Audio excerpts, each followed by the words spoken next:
திருச்சி சிறுகானூரில் திமுக மாநில மாநாடு தொடங்கியிருக்கிறது. இது பற்றிய தகவல்களோடு நமது செய்தியாளர் ஷேக் இணைந்திருக்கிறார்.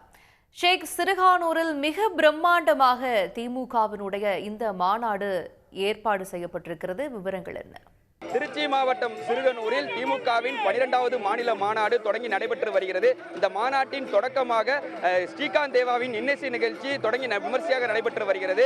இந்த மாநாட்டில் தமிழ்நாடு முதலமைச்சர் மு க ஸ்டாலின் பங்கேற்று சிறப்புரை ஆற்ற உள்ளார். இந்த மாநாடு நடைபெறுவதை முன்னிட்டு கடந்த ஒரு மாத காலமாகவே அனைத்து வித முன்னேற்பாடு பணிகளும் முழுவீச்சில் நடைபெற்று உள்ளது. குறிப்பாக சென்னையிலிருந்து திருச்சி செல்லக்கூடிய தேசிய நெடுஞ்சாலையில் தான் இந்த மாநாடு திடல் அமைந்துள்ளது. குறிப்பாக திருச்சி என்றாலே திமுகவுக்கு பல்வேறு திருப்பு முனைகளை ஏற்படுத்திய மாவட்டமாக பார்க்கக்கூடிய நிலையில் வருகின்ற சட்டமன்ற தேர்தலை ஒட்டி திருச்சியில் இந்த மாநாடானது பிரம்மாண்டமான முறையில் நடைபெற்று வருகிறது. குறிப்பாக இந்த மாநாட்டில் சென்னை தொடங்கி கன்னியாகுமரி வரை தமிழ்நாட்டில் உள்ள அனைத்து மாவட்டங்களிலும் உள்ள திமுக நிர்வாகிகளும் தொண்டர்களும் பங்கேற்கிறாங்க.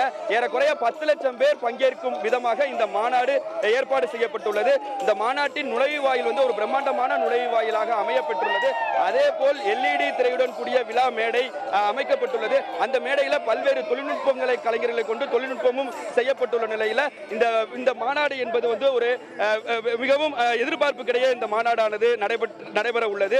ஏனென்றால் ஒவ்வொரு மாநாடுமே திமுகவுக்கு திருச்சியில் நடைபெறும் மாநாடு திருப்புமுனை மாநாடாகத்தான் இருந்திருக்கிறது. ஏனென்றால் கடந்த 2021 சட்டமன்ற தேர்தலின் போது கூட திருச்சி மாவட்டம் சிறுகனூரில் இதே பகுதியில் தான் மாநாடு நடைபெற்றது. அதற்கு பிறகுதான் திமுக மீண்டும் ஆட்சிக்கு வந்தது. தமிழ்நாடு முதலமைச்சராக மு க ஸ்டாலின் பொறுப்பேற்றாங்க.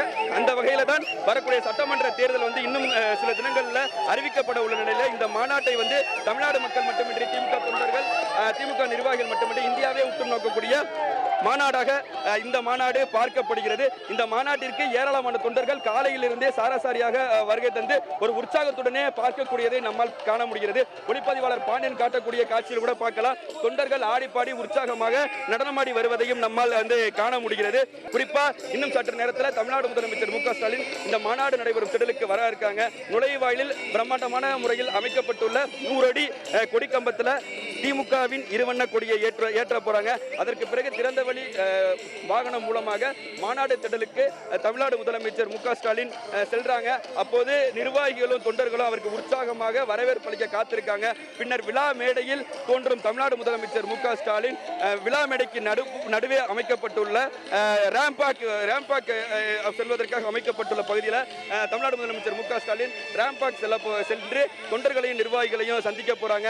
தமிழ்நாடு முதலமைச்சரை பார்ப்பதற்காகவும் அவர் பேசுவதை கேட்பதற்காகவும் ஏராளமான திமுக தொண்டர்களும் நிர்வாகிகளும் காத்திருப்பதை நம்மால் பார்க்க முடிகிறது. ஏனென்றால் கடந்த சில வாரங்களாகவே தமிழ்நாடு முதலமைச்சர் மு க ஸ்டாலின் அறிவிக்கும் திட்டங்களும் அவர் செயல்படுத்தும் திட்டங்களும் பல்வேறு இன்ப அதிர்ச்சிகளை கொடுத்து வரக்கூடிய நிலையில இந்த திமுகவின் 12வது மாநில மாநாட்டில் தமிழ்நாடு முதலமைச்சர் என்னென்ன திட்டங்களை அறிவிக்க போறாங்க, என்ன மாதிரியான வரக்கூடிய சட்டமன்ற தேர்தலுக்கு பிரச்சாரத்தை முன்வைக்க போறாங்கிறத அவர் எதிர்பார்ப்புக்கு இடையே இந்த மாநில மாநாடு நடைபெற்று வரக்கூடிய நிலையில அவர் பேசுவதை கேட்பதற்கும் அவர் என்னென்ன மாதிரியான அறிவிப்பை அறிவிக்க போகிறார் என்பதை கேட்பதற்கும் இங்கே ஏராளமான தொண்டர்கள் காத்திருக்காங்க. இங்கே உள்ள தொண்டர்கள் மட்டுமில்லாமல் தமிழ்நாடு மட்டுமல்லாமல் இந்திய அளவில் இந்த மாநாட்டை ஒரு உற்றுநோக்கக்கூடிய மாநாடாகவே திமுக மாநில மாநாடு அமைந்துள்ளது. ஒளிப்பதிவாளர் பாண்டியனுடன் ஷேக் அப்துல்லா, சன் நியூஸ். உடனுக்குடன் செய்திகளை தெரிந்து கொள்ள சன் நியூஸ் பெல் ஐகானை கிளிக் பண்ணுங்க.